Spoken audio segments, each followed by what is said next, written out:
Ya, yang pertama bisa masuk penyisian.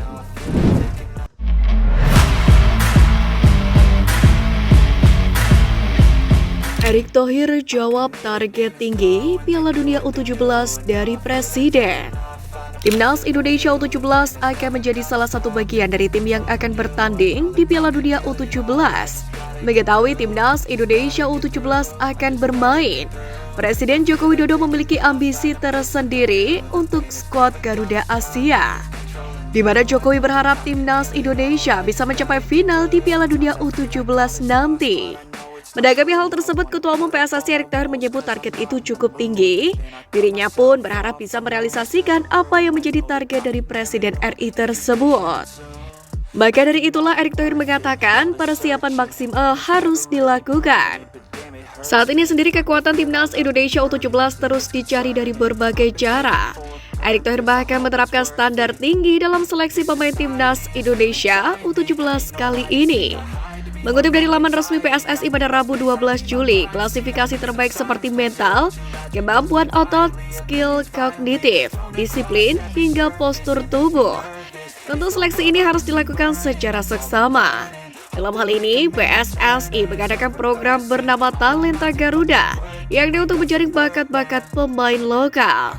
Seleksi ini berlangsung di 10 kota, yang mana nantinya sebanyak 22 pemain terbaik akan terpilih untuk masuk dalam skuad utama Timnas Indonesia U17 di Piala Dunia U17. Mulai dari mental yang kuat, postur tubuh dengan tinggi 170 hingga 185, kemampuan otot, skill kognitif, disiplin koordinasi prima, hingga VO2 max dengan nilai rata-rata 60-65. Tulis laman resmi PSSI. Lebih spesifik lagi, untuk proses seleksi VO2 max untuk pemain belakang berkisar 56 hingga 60, lalu gelandang sekitar 63 hingga 67, serta penyerang 57 hingga 61. Dengan angka itu, para pemain yang mengikuti seleksi harus memiliki kualitas stamina yang hampir setara dengan pesepak bola profesional di Eropa. Sebagai gambaran, rata-rata VO2 max pemain di Liga Premier Inggris berada di angka 60 hingga 70. Erick Thohir sendiri mengatakan bahwa standar tinggi yang ditetapkan oleh PSSI merupakan hal yang wajar.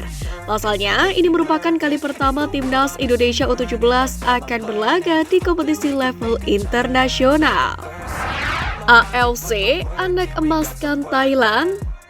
AFC telah menjatuhkan hukuman akibat insiden keributan di final SEA Games 2023 antara Timnas Indonesia versus Thailand.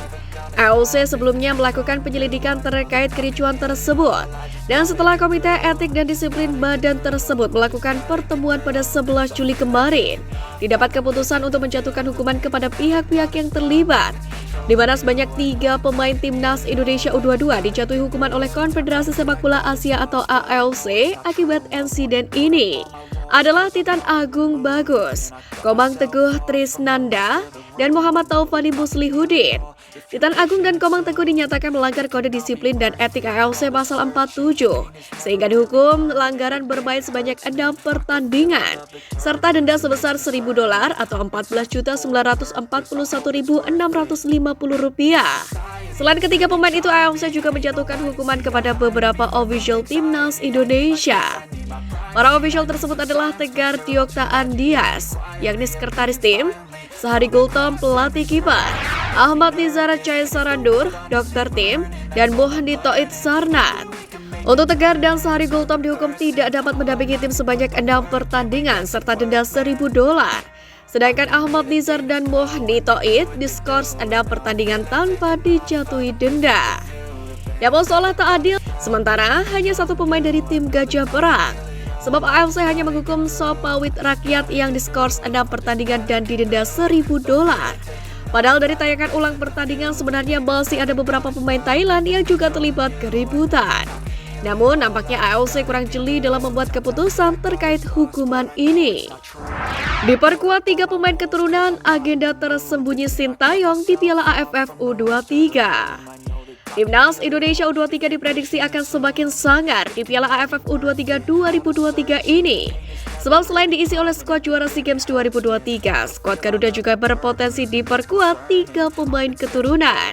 Mereka adalah Elkan Bagot dari Ipswich Town, Ivar Jenner dari Jong Utrecht, dan Rafael Struijk dari ADO Den Haag yang usia mereka masih di bawah 23 tahun. Dengan kehadiran 3 pemain itu ditambah skuad yang juara SEA Games 2023, maka Bung Toel selaku pengamat sepak bola optimis Indonesia bisa juara. Menurut saya peluang besar. Menurut saya, Piala AFF U23 harus juara. Kualifikasi Piala Asia U23 harus lolos. Saya optimis melihat materi pemain U23 Asia Tenggara, kata Bung Toel. Adapun di Piala AFF U23 2023 ini, Timnas Indonesia U23 tergabung di grup B bersama dengan Malaysia dan Timor Leste. Thailand akan menjadi tuan rumah event tersebut. Lebih dari itu, Piala AFF U23 nanti juga bisa dijadikan oleh Coach Sintayong untuk mencari para pemain untuk melengkapi skuad Garuda U23, yakni kaitannya dengan ajang kualifikasi Piala Asia U23, di mana Sintayong bisa menjadikan Piala AFF di bulan Agustus mendatang sebagai media eksperimen, yakni untuk mempadu-padankan para pemain terbaik di pola permainan yang dibentuknya. Hal ini berkaca dari kebijakan PSSI sebelumnya, di mana untuk ajang Asian Games Hangzhou bulan September 2023 mendatang, Federasi akan mengirimkan Timnas Indonesia U20 di bawah kendali Coach Indra Syafri. Dengan demikian, maka kemungkinan besar para pemain yang diterjunkan di Piala AFF U23 yang dinahkodai oleh Coach Sintayong akan diisi oleh pemain-pemain yang saat ini berstatus sebagai pemain Timnas U23. Jika skema ini dihubungkan dengan ajang lanjutan yakni kualifikasi Piala Asia U23 yang menjadi salah satu agenda prioritas PSSI tahun ini, maka akan dapat dipastikan skuad yang diterjunkan di kualifikasi Piala Asia U23 di triwulan terakhir tahun ini adalah skuad yang dibentuk dan ditempa oleh Sintayong di ajang Piala AFF U23 Thailand. Menarik untuk dinantikan.